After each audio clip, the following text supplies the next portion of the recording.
첫 번째로 이제 제가 준비를 한 게 제목에도 쓰여져 있지만 지금 고인이 되신 분이죠. 가장 제가 좋아하는 배우 중에 한 명인데 사진을 이렇게 띄워보겠습니다. 어떻게 읽는 게 좋으냐에 대해서도 의견이 분분한데 이게 보통 이제 션이라고도 많이 이야기를 해요. 그래서 션 혹은 션이고 그 다음에 코너리가 요거거든요. 그래서 이제 보통은 코너리, 쇼 코너리라고 하든지 아니면 코넬리 정도, 아니면 쇼 코넬리. 저는 옛날부터 했던 게 보통 쇼 코넬리 이렇게 들었는데 다른 분들은 또 다르게 부르시기도 하고요. 뭐 정답은 없죠. 오늘 어쨌든 주제는 쇼 코넬리에 대한 이야기를 한번 해보려고 합니다. 아주 젊은 배우, 젊었을 때 사진이죠. 우리가 쇼 코넬리를 좋아하게 되시는 영화들이 많아요. 그 중에 좀 이제 나이가 그래도 한 50대 정도 되시는 분들은 이제 쇼 코넬리의 매력을 이제 007을 시작으로 이제 느끼셨을 거고, 한 30대, 40대, 한 40대 전후이신 분들은 아무래도 더록이죠. 더록이나 아니면 조금 더 앞으로 가면은 인디아나 존스 정도, 아니면 붉은 시월, 거기에 나온 이제 백발의 수염 을 생각하시는 분들이 있을 거예요. 아마 그 사이에서 쇼 코넬리의 매력을 느끼시는 분들이 있을 겁니다. 그래서 오늘 이 영상의 첫 번째 목표는 쇼 코넬리가 과연 누구냐, 뭐 기본적인 이야기 정도 해보고요. 그 다음에 예전에 제가 로버트 레드포드 영상을 다 정리를 할 때에도 그러니까 2시간 넘게 걸렸거든요. 그래서 2시간 넘게 그 영상을 다 정리하기가 힘들고 고민을 해본 결과 쇼 코넬리의 삶에서 중요한 순간순간, 영화인으로서의 중요한 순간순간을 설명할 수 있는 그런 작품들을 모아서 많게는 한 10작품 안쪽으로, 한 5작품에서 10작품 안쪽으로 추천을 드리고, 그 영화들을 보시면 쇼 코넬리가 어떤 배우인가에 대해서 알 수 있으실 거라고 생각을 합니다. 그래서 간단하게 몇 가지 작품들을 한번 추천을 해볼까 하는데요. 그 전에 쇼 코넬리의 인생에 대한 간단하게 이야기를 한번 해보면요. 되게 독특해요. 저도 예전에 쇼 코넬리를 어느 정도는 알고 있다고 생각을 했는데 한 번 더 이렇게 보면서 조금 특이하다 느꼈던 게 있는데, 일단은 1930년생이에요. 1930년 8월 25일. 스코틀랜드입니다. 스코틀랜드. 근데 스코틀랜드에서 태어났다는 게 좀 중요하게 작용을 합니다. 어쨌든 좀 가난한 집에서 태어났습니다. 그 형제가 둘이었는데 둘 중에 장남이죠. 장남으로 태어났습니다. 그리고 30년에 태어난 뒤로 13세에 학교를 중퇴합니다. 뭐 아무래도 가정 형편 이런 문제였겠죠. 그래서 학교를 중퇴한 다음에 온갖 일들을 많이 해요. 배달부도 하고요. 우유 배달부부터 시작해서 이제 트럭을 운전하는 일까지 하고요. 제일 심하게 했을 때는 이제 관 닦는 일까지 했다고 합니다. 정확하게 이게 무슨 일인지는 모르겠어요. 시대가 아무래도 43년 요 전후니까 어떤 그런 힘든 일, 굉장히 힘든 일까지 하면서 살게 되었다. 그러다가 뭐 시기를 보시면 아시겠지만 이제 40년대잖아요. 그때 입대를 합니다. 1946년. 요때는 이제 16세죠. 16세 해군에 가고 이제 전쟁이 끝나는 시기죠. 전쟁이 끝나는 시기부터 이후로 해서 3년 입대를 하고, 그래서 뭐 직접적으로 참전을 한 건 아니고요. 뭐 참전 용사는 아니고 45년 전후에 전쟁이 끝났는데 46년에 16세가 되어서 군대를 갈 수 있었고요. 그러다가 딱 49년까지 3년 복무를 합니다. 3년을 보내고 이후에 아무래도 군대가 남성적이잖아요. 워낙 남성적인 조직이다 보니까 그 3년 동안 있으면서 보디빌딩에 관심을 많이 가지게 돼요. 보디빌딩에 관심을 가지다 보니까 1953년 23살이죠. 이때 미스터 유니버스에 참가하게 됩니다. 그냥 참가한 게 아니라 스코틀랜드 대표로 참가를 해요. 스코틀랜드. 크게 수상을 하지는 않았고요. 그래서 참가를 하는데 이때부터 쇼 코넬리의 인생이 조금 바뀌게 됩니다. 뭐가 되냐면 이때 대회를 끝내고 이제 쇼 코넬리의 외모라든지 여러 가지를 좀 눈여겨본 제작자들이 있었어요. 그 사람들이 쇼 코넬리를 뮤지컬에 캐스팅을 해요. 물론 큰 역할은 아니고 또 이제 코러스 보이라고 하는데, 뮤지컬 이름이 뭐냐면 이제 사우스 퍼시픽이라는 뮤지컬에 캐스팅이 됩니다. 여기 보시면은 코러스 보이가 뭘까? 요거 보시면 어디 있는지 찾을 수 있으실까요? 여기는 아닌 것 같죠? 여기도 아닌 것 같고, 여기에요. 네. 요때 여기 쇼 코넬리입니다. 그래서 23 초반이죠. 20대 초반에 연기 인생을 처음 여기서 시작을 하게 됩니다. 그래서 요때 캐스팅이 돼서 이후에 드라마들이 많아요. 아주 짧은 영화라든지 이런 데에서 이제 출연을 하게 되면서 인지도를 조금씩 쌓게 됩니다. 그러다가 어마어마한 일이 일어나게 되죠. 쇼 코넬리 인생의 가장 중요한 순간이 언제냐면 뭐 누구나 이때라고 이야기할 겁니다. 1962년 이제 007의 캐스팅인데 우리나라 영화로 007 살인 번호, 이게 그 영어로 닥터 노예요. 포스터를 한번 보시면요, 옛날 영화 느낌이 나죠. 예. 말 그대로 이제 살인 번호가 아니라 노박사예요, 노박사. 예. 그래서 007 살인 번호로 처음 영화의 주연으로서 007이라는 인생을 시작을 하게 되고요. 대단한 영화였죠. 원작자가 그 이안 플레밍이죠. 이안 플레밍이 원작자가 그 션 코넬리가 캐스팅이 됐다는 이야기를 듣고는 약간 못마땅해 했대요. 왜냐하면 스코틀랜드의 노동자 집안에서 태어난 노동자 계급의 남성이 캐스팅에게 마음에 안 들었다. 그런데 이 닥터 노가 상영이 되는 걸 보고 마음을 바꿨다고 하더라고요. 그만큼 자신이 생각했던 007과 가장 부합하는 배우 중에 한 명이다 라고 말할 정도로 좀 이제 마음에 들었다고 합니다. 그래서 닥터 노가 처음 나왔고 이후에 영화들이 많이 나오죠. 그래서 그 다음 나왔던 게 여기 From Russia with Love인데 한국에서는 위기 일발 이렇게 나와요. 그래서 여기다가 써볼까요? 007 위기 일발. 누가 이걸 지었을까요? 누가 지었는지 모르겠는데 재밌는 분들이에요. 네. 그 다음엔 골드핑거죠. 007 골드핑거. 그 다음 게 썬더볼이고요. 예. 원작은 말 그대로 007 썬더볼인데 국내 개봉할 때는 썬더볼 대작전 이렇게 개봉을 했었는데 그 다음 나온 영화가 이제 포스터만 보셔도 느낌이 좀 달라요. 이 Only Live Twice 욜로랑은 좀 다른 거죠. You Only Live Once 하는데 여기 이제 You Only Live Twice 욜트 뭐냐면 007 두 번 산다. 이렇게 해서 007 닥터 노부터 시작을 해서 You Only Live Twice까지 말 그대로 그 당대로서는 세계 최고의 배우가 된 거죠. 흥행도 어마어마하게 하면서 세계 최고의 배우가 되는 과정까지가 션 코넬리가 겪는 과정들입니다. 이렇게 해서 마지막에 요때 하차를 하게 됩니다. 하차를 할 때 흥행 기록이 어땠냐면 요게 007 두 번 산다의 흥행 기록이에요.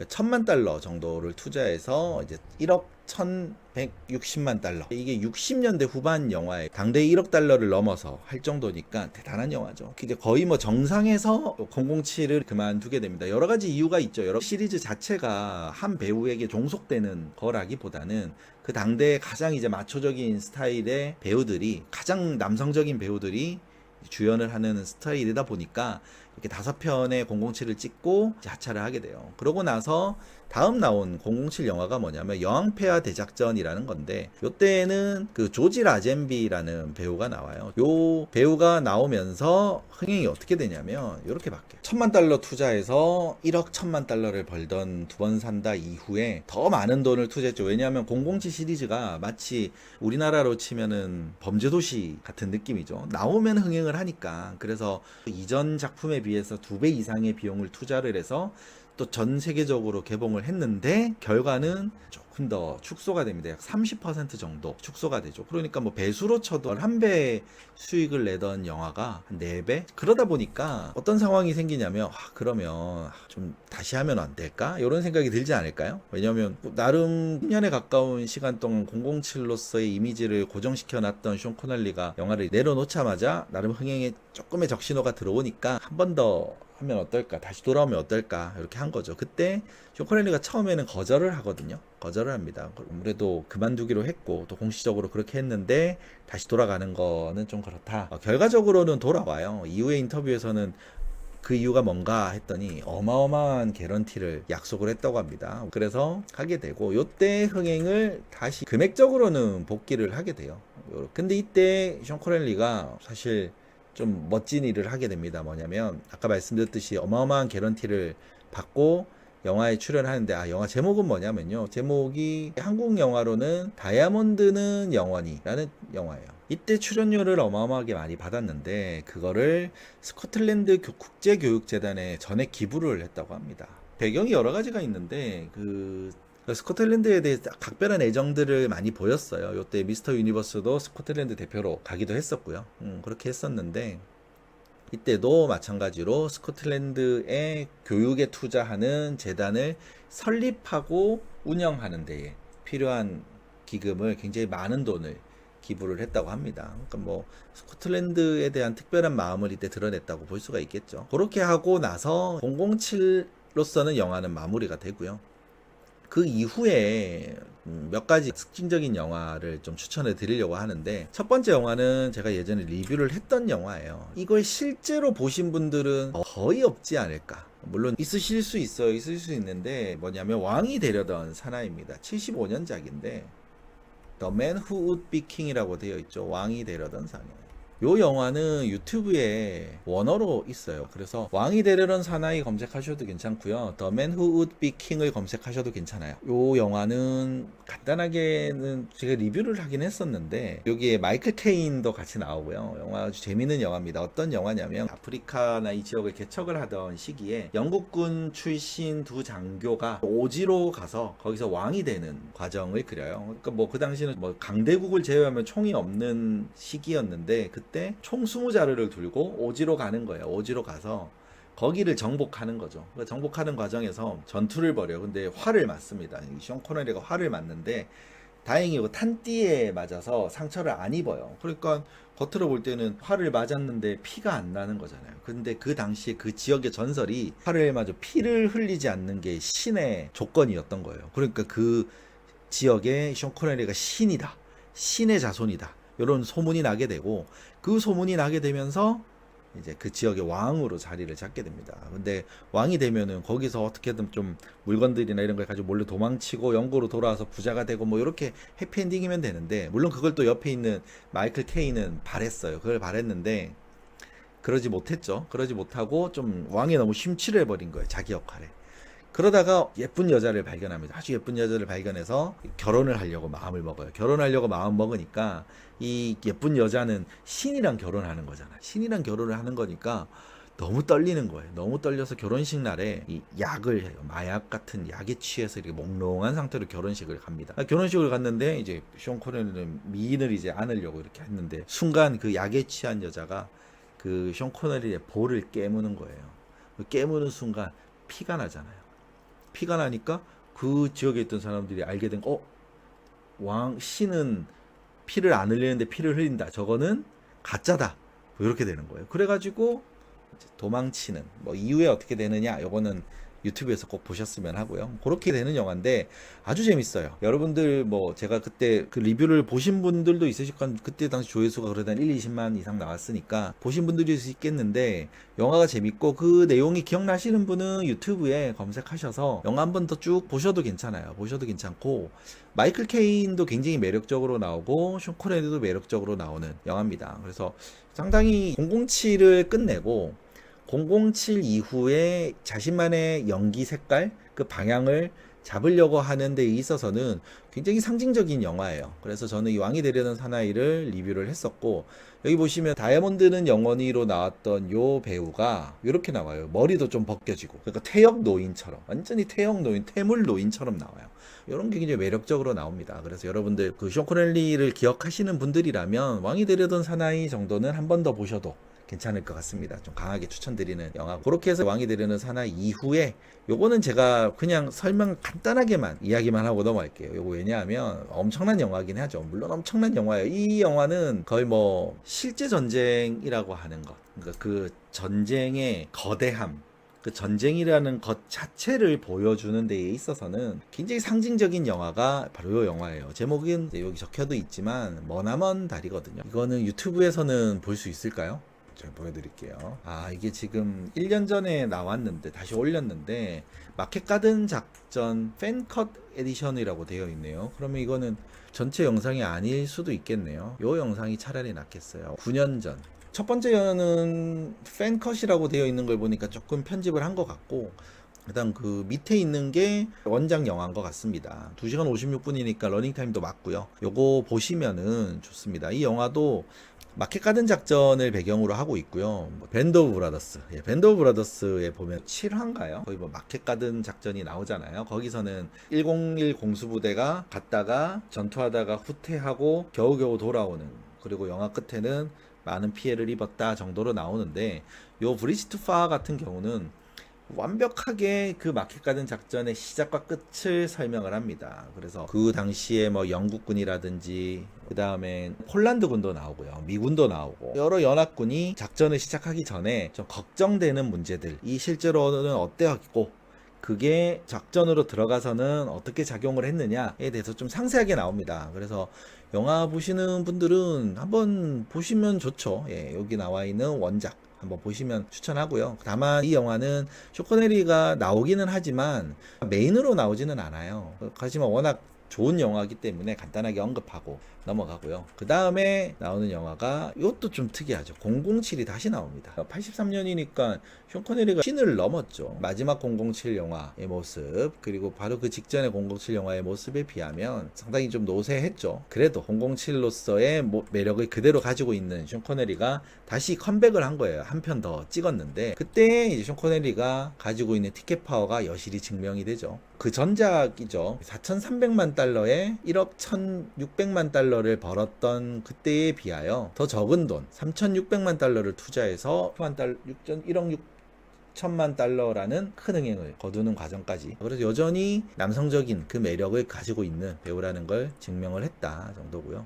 그 다음 나오는 영화가 의미가 있어요. 이건 제가 리뷰도 했던 영화입니다. 바로 언터처블이라는 영화인데, 주연은 아니에요. 이 영화도 주연은 아니고 조연으로 나옵니다. 여기가 이제 숀 커널입니다. 요 앞에는 케빈 코스트너. 그래서 요 영화도 상당히 재밌고 좋은 영화고 다시 보셨으면 하는 영화인데, 이 영화가 중요한 이유가 뭐냐면 흥행 배우로서 매력이 있던 숀 커널이었지만 상복이 없었는데, 이때 아카데미 나무조연상을 시상을 하게 되고요. 그러면서 배우로서, 연기자로서의 매력을 그대로 다 보여주게 됩니다. 이제 좋은 영화예요. 여러분들 언터처블 같은 경우에는 웨이브에서 유료 결제를 하셔야 돼요. 웨이브에서. 하지만 유료 대여는 1,500원이거든요. 이 영화 1,500원으로는 무조건 볼만한 영화입니다. 케빈 코스터뿐만 아니라 그 옛날에 알 카포네 있죠. 알 카포네. 요 알 카포네도 로버트 드니로가 나와요. 그때 FBI죠. FBI에서 그들을 잡기 위해서 특별반을 꾸립니다. 특별반을 꾸리는 대장이 케빈 코스트너고요. 그 다음에 알 카포네가 로버트 드니로고요. 그 다음에 앤디 가르시아가 또 나옵니다. 한번 보시면, 만약에 안 보신 분이 있다면 요것도 좋은 영화예요. 그래서 케빈 코스트너 뿐만 아니라 뭐 다른 배우들 좋고, 숀 코너리가 나온다는 의미로서도 좋고, 처음으로 이제 나무조연상을 안기게 되는 아주 의미 있는 영화입니다. 그래서 이 영화 기억을 하셨으면 하고요. 그 다음 나오는 영화가, 이게 제가 자신있게 말씀드리지만 보신 분들 거의 없을 거라고 생각을 합니다. 장미의 이름이라는 영화입니다. 장미의 이름. 제목도 The Name of the Rose거든요. 장미의 이름인데 좀 충격적이죠. 비주얼이. 영화로 보시면은 더 충격적이에요. 완전 백발에 머리 다 벗겨지고 좀 볼품 없는 모습, 수도사의 모습이 나오는데, 설명을 드리면은, 그러니까 살인 사건이 일어나요. 폐쇄된 수도원에 살인 사건이 일어나는데, 그 살인 사건이 일어나고 이후에 연속적으로 살인 사건이 일어나요. 그 살인 사건의 범인을 쫓는 과정까지 가는데, 요 인물들이 하나씩 역할을 하게 됩니다. 영화가 되게 길어요. 그리고 원작은 유튜브에 있습니다. 이것도 The Name of the Rose를 검색하시면 나와요. 그래서 이 영화도 한번 보셨으면 하는데, 유튜브에서 원작을 보시는데 영어로 되어 있어서 조금 아쉬울 수는 있는데 영어 자막이 다 나오거든요. 그래서 보실 수 있으시면 보시는데, 이 영화도 조금 지루한 감은 있어요. 근데 소설이 원체 유명한 원작이었고, 그래서 그 영화를 여러분들 이제 한번 감상해 보시면 좋을 것 같습니다. 코너리가 이렇게도 나옵니다.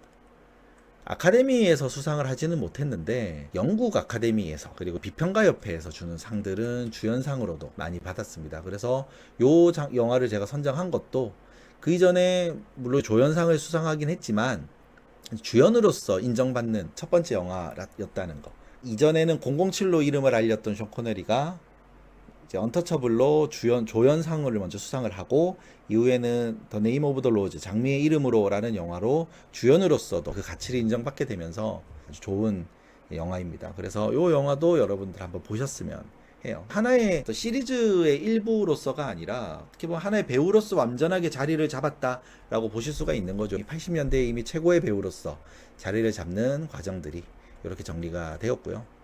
그 다음에 여러분들 제가 아까 시작할 때 말씀을 드렸던 영화가 나오는데 이 영화죠. 인디아나 존스. 인디아나 존스를 보시면 첫 번째가 레이더스로 나오고 그 다음에 마궁의 사원, 그 다음에 나오는 게 최후의 성전이니까 세 번째 시리즈죠. 뭐 흥행을 보시면 아시겠지만 감독이 스티븐 스필버그였고 그리고 그 외에 대표적인 나름의 그 최고점을 찍어가는 과정의 시리즈물이었기 때문에 뭐 모든 것에서 최고의 기록을 세우죠. 션 코네리로서도 최고의 흥행 그리고 배우로서도 최고의 영예들을 많이 가지게 되었습니다. 그래서 처음에 이렇게 007 배우로서 007 배우를 벗어나서 자리를 잡아가는 과정에 나왔던 왕이 되려던 사나이가 첫 번째였고요. 그 다음에 두 번째로 배우로서도 인정받게 되는 언터처블이 있고 이후에 주연으로서 확실하게 자리를 잡게 되는 장미의 이름이라는 영화. 그 다음에 이제 배우로서 흥행에도 그리고 여러 가지에서도 완벽하게 인정을 받는 영화 인디아나 존스 최후의 성전.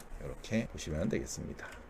이후에 여러분들 아시는 영화들이 좀 많이 나오는데 여기서부터는 말 그대로 숀 커네리 자체가 티켓 파워가 있는 영화로서의 가치도 많이 가지게 되는데 잠수함 영화 이야기할 때 워낙 많이 이야기해서 짧게만 이야기할게요. 붉은 10월 영화도 흥행도 크게 성공을 하죠. 이 영화도 흥행 기록을 보여드리면 이렇게 3천만 불을 투자해서 2억 불이 넘는 대흥행을 거두죠. 그래서 최후의 성전 이후에 붉은 10월에서도 큰 성공을 거두게 되고 그러고 나서 아마 90년대에 들어서 숀 코네리를 알고 좋아하게 되시는 분들이라면 이 영화를 빼놓을 수가 없죠. 물론 이 영화에서는 결국 니콜라스 케이지가 가장 큰 수혜를 보게 되었죠. 더락인데 더락 같은 경우에는 니콜라스 케이지를 최고의 배우로 만들었던 영화인데 이렇게 해서 보시면 됩니다.